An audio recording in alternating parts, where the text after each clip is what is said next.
गर्मी में बहू का नीले ड्रम का जुगाड़। कितनी गर्मी लग रही है, ऊपर से इस चूल्हे के धुएं से और दम घुटता जा रहा है। पूनम अपने छोटे से घर में मिट्टी के चूल्हे के पास बैठी गर्मी से बहुत परेशान हो रही थी। तभी घर में उसके बूढ़े सास ससुर मदन और जानकी आते हैं तो दोनों धुएं के कारण खांसने लगते हैं। अरे बहू, ये धुआं इतना कैसे फैल गया? अरे यहाँ तो दम घुट रहा है मेरा। माँ जी, बापू जी, आप दोनों बाहर आंगन में जाकर बैठ जाइए, यहाँ धुएं से और तकलीफ होगी आपको। दोनों घर के आंगन में जाकर बैठ जाते हैं। बाहर आंगन में मदन की बेटी कविता बर्तन धो रही थी। पता नहीं कब ये गर्मी का कहर हम गरीबों का पीछा छोड़ेगा। माँ, जब तक खाने की व्यवस्था नहीं हो जाती आप दोनों बाहर ही बैठिए। बेटिया, यहाँ भी तो गर्मी से दम घुट रहा है। पूनम का घर अंदर से एक कमरे का छोटा सा घर है, जहाँ केवल एक चारपाई, मिट्टी का चूल्हा, एक पुराना टेबल फैन और कुछ ही मिट्टी के बर्तन थे। गर्मी का मौसम चल रहा था। कड़ाके की गर्मी से पूनम का शरीर पसीना पसीना हो चुका था। थोड़े समय बाद खाना बनकर तैयार हो जाता है तो सब घर में आते हैं। कविता, बच्चे कहाँ हैं? बाहर खेल रहे होंगे कहीं वो। बाहर इतनी गर्मी है, ये बच्चे भी ना मेरी एक नहीं सुनते। अगर रोज रोज वो बाहर धूप में खेलते रहेंगे तो वो बीमार हो जाएंगे। क्या हो गया इस पंखे को? चालू होने के बाद भी ये हवा नहीं दे रहा। गर्मी के मारे दम घुटने लगा है। माँ, ये पंखा बहुत पुराना हो चुका है, इसलिए इसकी हवा नहीं आ रही। बहू, तू खाना जल्दी बना दिया करना। तेरे खाना बनाने के चक्कर में पूरे घर में धुआं हो जाता है और फिर हमें काफी समय तक बाहर धूप में ही बैठना पड़ता है। बापूजी, हमारे पास एक ही चूल्हा है। पहले मैं सब्जी बनाती हूँ, फिर रोटियाँ बनाती हूँ। इस वजह से खाना बनाने में समय लगता है। अरे पसीने से तो पूरे शरीर में खुजली हो रही है मेरे। जानकी, मैं दरिया पर जा रहा हूँ नहाने। पसीने से पूरा शरीर गीला हो गया है मेरा। मदन बाहर चला जाता है। पूनम के इस घर में बाथरूम नहीं था, इसलिए सब पास के दरिया पर जाकर नहाते थे और गर्मी से बचने के लिए ना उनके घर पर कूलर था ना अच्छा पंखा। थोड़े समय बाद पूनम के दो बच्चे रोहन महेश घर आते हैं। दोनों भी पसीने से पूरे भीग चुके थे। कहाँ गए थे तुम दोनों? पता है ना बाहर कितनी गर्मी है। तभी महेश मिट्टी के मटके से पानी पीता है तो उसे उल्टी हो जाती है। महेश, क्या हुआ बेटा? माँ, ये पानी तो कितना कड़वा और गर्म है, पिया भी नहीं जा रहा है ये। बेटा, ये काफी पुराना हो गया है ना, तो गर्मी के कारण इसमें बदबू फैल गई है। पीने का पानी महीनों गिनती नहीं आ रहा। गर्मी का मौसम आया नहीं कि मीठे पानी नल में आना ही बंद हो जाते हैं। पूनम के परिवार वाले बड़ी गरीबी में अपना जीवन बिता रहे थे। थोड़े समय बाद पूनम का पति संदीप घर आता है। अरे पूनम, जल्दी खाना निकालो, आज कारखाने में बहुत काम है, मुझे जल्दी भी जाना है। थोड़े समय बाद सब घर में फर्श पर खाना खा रहे थे। जी, आप कहीं से एक अच्छा पंखा ले आइए ना, गर्मी के कारण घर में बैठा ही नहीं जा रहा है और ये पंखा भी हवा नहीं दे रहा। हाँ बेटा, तू कैसे भी करके एक पंखा ले ही आ, वरना ये गर्मी हमारी जान ही ले लेगी। इस साल गर्मी तो कुछ ज्यादा ही लग रही है, पहले तो इतनी गर्मी कभी नहीं लगती थी। कविता, यहाँ पास में जो कारखाना है ना, जहाँ मैं काम करता हूँ, उस कारखाने में 4 भट्टियां शुरू हो चुकी हैं। उसी की भाप से गांव में इतनी गर्मी महसूस हो रही है। उन भट्टियों का तापमान इतना खतरनाक होता है कि वो बारिश को भी रोक देते हैं। अरे जब वो कारखाना इतना खतरनाक है तो बेटा तू वहां काम ही क्यों करता है? क्या करूं बाबा, यहाँ करने लायक कोई काम नहीं है। बड़ी मुश्किल से ये एक काम मिला है मुझे।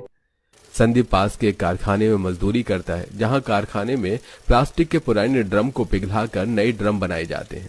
थोड़े समय बाद संदीप अपने काम पर चला जाता है। शाम का समय। अब खाना बनाऊंगी तो फिर से चूल्हे का धुआं घर में हो जाएगा। एक काम करती हूँ, मैं एक और मिट्टी का चूल्हा बनाकर इस चूल्हे के साथ उसे जोड़ देती हूँ। फिर एक चूल्हे पर मैं सब्जी बनाने रख दूंगी और दूसरे पर रोटियां बनाती जाऊंगी। इससे खाना जल्दी भी बन जाएगा और किसी को ज्यादा देर तक बाहर भी नहीं बैठना पड़ेगा। तभी पूनम एक और मिट्टी का चूल्हा बनाती है और उसे अपने चूल्हे के साथ चिपका कर दोनों चूल्हों पर एक साथ खाना बनाती है। रात का समय। संदीप अपने साथ एक नीला प्लास्टिक का ड्रम लेकर घर आता है। आप ये ड्रम क्यों लेकर आए हो जी? ये थोड़ा खराब हो चुका है तो कारखाने वाले इसे फेंक रहे थे, मैं इसे घर ले आया, सोचा अपने किसी काम आ जाए, ये राशन या कोई सामान रखने के लिए। हम गरीबों के घर कहाँ इतना राशन होता है जी कि हम उसे इस ड्रम में रख सकें। कोई नहीं, हमारे कुछ तो काम आएगा ये। संदीप की आमदनी बहुत कम थी, जिसमें उसके परिवार वाले बड़ी गरीबी में पेट कूट काट कर अपना जीवन बिता रहे थे। रात का समय सब घर में फर्श में सोए हुए थे। यहाँ तो गर्मी से नींद ही नहीं आ रही है। गर्मी के कारण किसी को भी नींद नहीं आ रही थी। तभी जिस चारपाई पर मदन और जानकी सोए हुए थे, उसका एक पहिया कमजोर होने की वजह से टूट जाता है। अरे अब इसका ही टूटना बाकी था। अरे पता नहीं कब हम गरीबों के जीवन से ये परेशानियां खत्म होंगी। पापा, आप दोनों यहाँ नीचे आकर सो जाइए। अब बिना कूलर के और पंखे के इस गर्मी भरे मौसम में कोई भी चैन की नींद नहीं सो पाता। अगले दिन संदीप अपने काम पर चला जाता है और कविता अपनी क्लास चली जाती है। कविता इलेक्ट्रिक कोर्स सीख रही थी। माँ जी, आप बच्चों का ध्यान रखना, मैं जंगल से लकड़ियाँ लेकर आती हूँ। घर में लकड़ियाँ खत्म हो चुकी हैं। पूनम बाहर चली जाती है। तभी दोनों बच्चे उस नीले ड्रम को नीचे गिराकर उसके अंदर घुसकर खेलने लगते हैं। उसे धकेल कर घुमाते जाते हैं। अरे बच्चों, लग जाएगा तुम्हें। कितना मजा आ रहा है। अब मेरी बारी है भैया। तभी महेश ड्रम के अंदर घुस जाता है और रोहन उस ड्रम को लौटाने लगता है। ये बच्चे भी ना बड़े शैतान हो गए हैं। चलिए जी, हम बाहर जाकर पेड़ की छांव में खुली हवा में बैठते हैं। थोड़े समय बाद पूनम लकड़ियां लेकर घर आती है तो बाहर आंगन में उसके सास ससुर एक पेड़ के नीचे बैठे थे और जानकी गीली मिट्टी के ऊपर लेटी हुई थी। अरे माँ जी, आप यहाँ जमीन पर गीली मिट्टी पर क्यों लेट गए? अरे बहू, घर में तो गर्मी के मारे लेटा नहीं जा रहा और यहाँ जमीन भी गर्म थी तो मैंने थोड़ा यहाँ पानी डाल दिया और इसी गीली मिट्टी पर लेट गई। इससे थोड़ी ठंडक तो मिल रही है मुझे। क्या माँ जी, आप भी? पूनम घर में आती है तो दोनों बच्चे ड्रम से खेल रहे थे। ये लो, घर में कोई नई चीज आई नहीं कि इनकी शैतानी शुरू हो जाती है। पूनम दोनों बच्चों को बाहर भेज देती है। पसीने से तो पूरा शरीर गीला हो गया मेरा। इस समय नदी पर जाकर नहाना ठीक नहीं रहेगा। अंधेरा होने दो, मैं तब चली जाऊंगी वहां नहाने। तब तक घर की सफाई कर लेती हूँ। पूनम घर की सफाई करने में लग जाती है। कुछ दिन बाद अब गर्मी में फर्श पर सोने से मदन और जानकी की पीठ पर लाल दाग हो चुके थे, जो उन्हें बहुत तकलीफ दे रहे थे। रात का समय सब घर में थे। नहीं, मैं यहाँ नहीं सोऊंगी। फर्श पर इतनी गर्म भाप लग रही है कि पूरी पीठ लाल हो गई है मेरी। माँ, मेरे पास जैसे ही पैसे आएंगे मैं आपके लिए दूसरी चारपाई ले आऊंगा, पर तब तक तो आप सो जाइए। नहीं, इस गर्मी में तू ही सो, मैं बाहर जाकर बैठती हूँ। मुझे नहीं मरना इस गर्मी में। जानकी बाहर चली जाती है। जी माँ जी को चारपाई के सिवाय नींद नहीं आती। मैं कहाँ से लाऊं नई चारपाई पूनम? जो पैसे मिले थे उसमें राशन और बिजली का बिल आ गया। अब तुम भी जानती हो कि मेरी कमाई कितनी कम है। कम आमदनी के चलते संदीप अपने परिवार की किसी भी जरूरत को पूरा नहीं कर पा रहा था। अगले दिन पूनम घर में सफाई कर रही थी। तभी सबकी नजर उस नीले ड्रम पर पड़ती है। अगर मैं इस ड्रम से माँ जी के लिए बेड बनाऊं तो एक काम करती हूँ, मैं इस ड्रम को 2 हिस्सों में काट देती हूँ। तभी पूनम 5 रुपए का एक ब्लेड लेकर आती है और उसकी सहायता से उस प्लास्टिक के ड्रम को खड़ा बीच में से काट कर उसके 2 हिस्से कर देती है। अब दोनों ही हिस्से नाव की तरह दिख रहे थे। अब इन दोनों को घर के एक कोने में आसपास रख देती हूँ और इनके अंदर मिट्टी भर देती हूँ। पूनम दोनों हिस्सों को घर के एक कोने में आसपास रख देती है और उनके नीचे चारों ओर से ईंटों के सपोर्ट दे देती है ताकि दोनों अपनी जगह से हिले डुले नहीं। तभी पूनम बाहर आकर आंगन में मिट्टी लेकर घर के अंदर आती है और अब बार बार पूनम को मिट्टी ले जाते देखकर बाहर बैठे मदन जानकी दंग रह जाते हैं। अरे बहू, तू ये मिट्टी घर के अंदर क्यों ले जा रही है? माँ जी, मैं आपके लिए एक चीज बना रही हूँ। पूनम अंदर चली जाती है। बहू, क्या चीज बना रही है? पता नहीं, चलिए देखते हैं। दोनों घर में आते हैं तो पूनम ने दोनों ड्रम के टुकड़ों को मिट्टी से पूरा भर दिया था और उसने मिट्टी को भी बराबर लेवल में दबाकर सही कर दिया था। बहू, ये क्या कर रही है तू? माँ जी, मैं आपके लिए बेड बना रही हूँ। तभी पूनम दोनों ड्रम के टुकड़ों को मिट्टी के अंदर थोड़ा थोड़ा पानी डालकर उस मिट्टी को थोड़ा गीला कर देती है और उस मिट्टी के ऊपर अनाज की बोरियां डालती है और उन पर भी थोड़ा थोड़ा पानी छिड़क कर उन्हें भी गीला कर देती है। अरे बहू, ये क्या कर रही है तू? भला ये कैसा बेड है? 1 मिनट माँ जी। तभी पूनम उन बोरियों पर 2 बड़ी पन्नियां डालकर उन पर 2 चादरें बिछा देती है। माँ जी, बापू जी, अब आप दोनों इन दोनों बेड पर लेट जाइए। ये कैसे बेड बनाए हैं तूने बहू? भला ऐसे बेड कहाँ होते हैं? दोनों ड्रम के बने उन दोनों बेड पर लेट जाते हैं। अरे इस पर तो कितना ठंडा लग रहा है, ये चादर तो बर्फ की तरह ठंडी हो गई। हाँ हाँ हाँ, ये तो बहुत ठंडा लग रहा है। बहू, कैसे किया तूने ये? माँ जी, ये है ठंडक देने वाला नया जुगाड़ू बेड है। मैंने ड्रम के दोनों टुकड़ों के अंदर मिट्टी इसीलिए भरी क्योंकि हम जब भी मिट्टी के अंदर पानी डालेंगे तो मिट्टी ठंडी रहेगी और अनाज की गीली बोरियां मिट्टी के अंदर की निकलने वाली गर्म भाप को ठंडक में बदल देंगी और ऊपर की पन्नी चादर को गीला होने से बचाएगी। वाह वाह बहू वाह, क्या दिमाग पाया है तूने। अरे तूने तो सोने के लिए बेड भी बना दिया और गर्मी से बचने की राहत भी बना दी। दोनों पूनम की बहुत तारीफ करते हैं। शाम का समय था। जब सब घर आते हैं तो वो सब पूनम की इस कारीगरी से बहुत खुश होते हैं। रात का समय, सब घर में सोए हुए थे और मदन जानकी अपने उस ड्रम के बेड पर लेटे थे। इतने दिनों बाद आज मैं चैन की नींद सो पाऊंगा।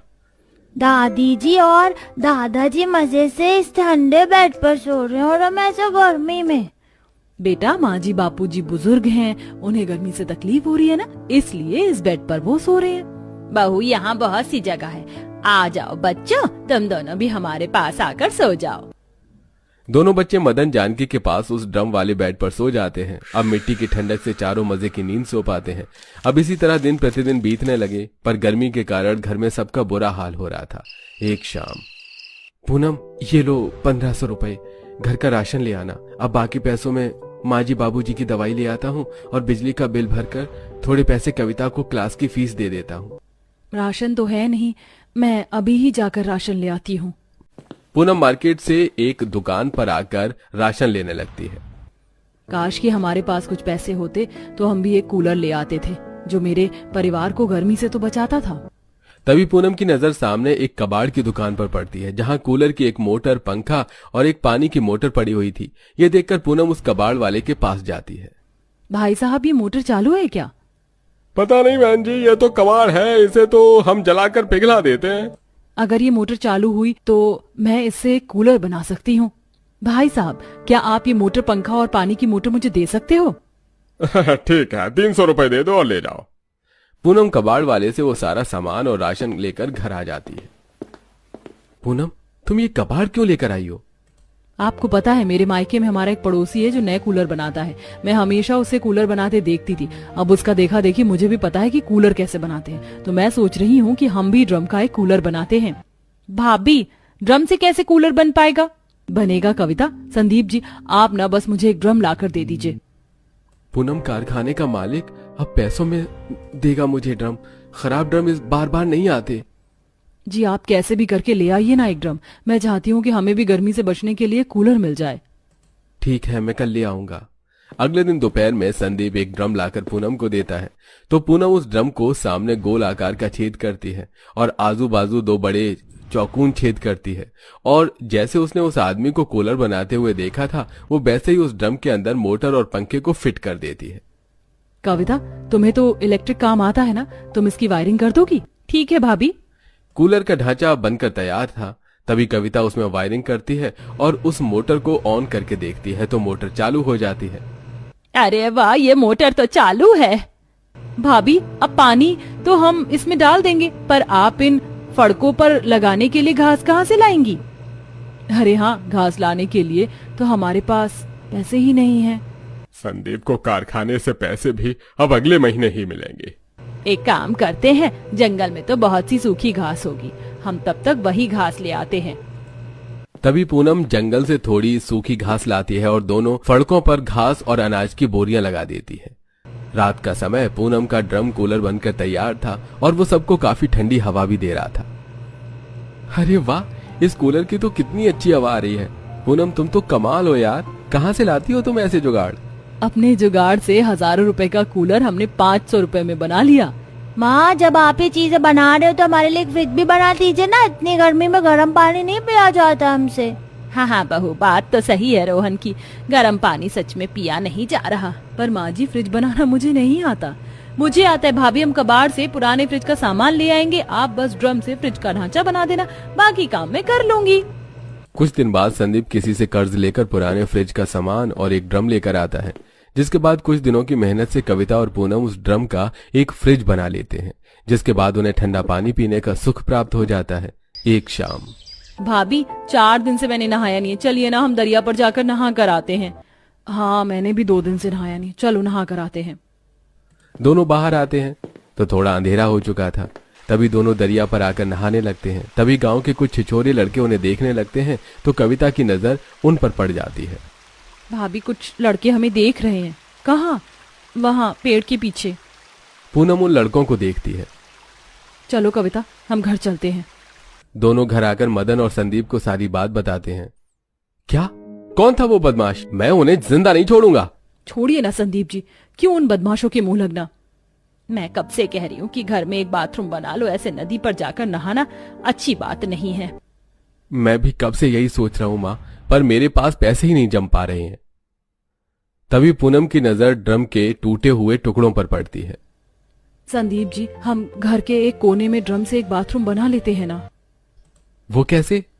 हम ड्रम का प्लास्टिक बड़े बड़े साइज में काटेंगे और उन्हें गर्म करके पतला दीवार की तरह शेप देंगे और घर के कोने में उन्हें लगाकर एक बाथरूम बना लेंगे। हाँ उपाय तो तुम्हारा बढ़िया है, चलो कोशिश करके देखते हैं। अगले दिन संदीप 4-5 ड्रम लेकर आता है और सब उसे काटकर गर्म करते हैं और उन्हें चपटा करके गर्म से चिपका कर बड़े बड़े दीवार की तरह 2 ढांचे बना लेते हैं। प्लास्टिक की दीवारें तो बन गई, चलिए अब इन्हें घर के कोने में लगा देते हैं। तभी सब उन बड़े प्लास्टिक की शीट को दीवार के कोनों पर कील से ठोककर लगा लेते हैं, जिसके बाद घर के कोने में एक छोटा सा बाथरूम बन जाता है। जिसके बाद अब सब अपने उस नए बाथरूम में नहाने लगे। इसी तरह पूनम ड्रम के प्लास्टिक से छोटी रसोई भी बना लेती है और एक शाम अगर इंसान कोशिश करे तो वो कबाड़ से भी काफी अच्छी चीजें बना सकता है। कभी सोचे भी नहीं थे हमने कि बेकार से ड्रम आज हमारी इतनी जरूरतों के काम आएंगे। कविता अब तक आई क्यों नहीं माँ? हाँ आज तो आने में उसे बहुत देर हो गई। तभी कविता घर आती है। माँ, बाबा, भाभी क्या हुआ कविता? भाभी मुझे इस गांव के इलेक्ट्रिक डिपार्टमेंट में 20,000 रुपए महीने से नौकरी मिल गई है। अरे वाह, ये तो बहुत खुशी की बात है कविता। जी भाई, और मजे की बात ये है कि अब मैं आपको भी वहाँ कॉन्ट्रैक्ट बेस पर नौकरी से लगा दूंगी और आपको 10,000 रुपए महीना पगार मिलेगी। ये तो बहुत खुशी की बात है बेटा। भगवान जी आपका बहुत बहुत धन्यवाद कि मेरी बच्ची की मेहनत रंग लाई और उसे इतनी अच्छी नौकरी मिल गई। हमारी कविता की मेहनत रंग कैसे ना लाती माँ जी, इसने इतनी मेहनत जो की है इस नौकरी को पाने के लिए। अब तो तेरा सपना पूरा हो गया ना कविता। अब हम जल्द से जल्द कोई अच्छा सा लड़का देखकर तेरा ब्याह करवा देंगे। नहीं माँ, मैं अभी शादी नहीं करूंगी। पहले मैं अपने इस परिवार को गरीबी के दलदल से बाहर निकालूंगी। आप सबने मुझे पढ़ने के लिए इतना संघर्ष किया।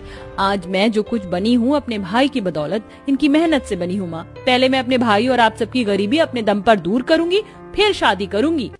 ये सुनकर संदीप और उसके माता पिता की आंखों में आंसू आ जाते हैं। मेरी बहन, तू हमारे बारे में कितना सोचती है। कैसे ना सोचती भाई, एक पिता की तरह आपने हर खुशी को पूरा किया है। मुझे जीवन में कभी किसी चीज की कमी नहीं होने दी आपने। तो आज जब मैं कामयाबी के मुकाम पर आ चुकी हूँ तो मैं आपको कैसे भूल सकती हूँ। दोनों एक दूसरे के गले लगकर रोने लगते हैं। आप दोनों भाई बहन के इस प्रेम को किसी की नजर ना लगे और दोनों इसी तरह जीवन भर हंसते खेलते मुस्कुराते रहें। सब कविता की नौकरी की खबर सुनकर बहुत खुश होते हैं। उसके बाद कविता उसी डिपार्टमेंट में अपने भाई को भी काम दिला देती है और दोनों भाई बहन वहां काम करके खुशी खुशी अपने परिवार के साथ अपना जीवन बिताते हैं और अपनी गरीबी दूर करते हैं।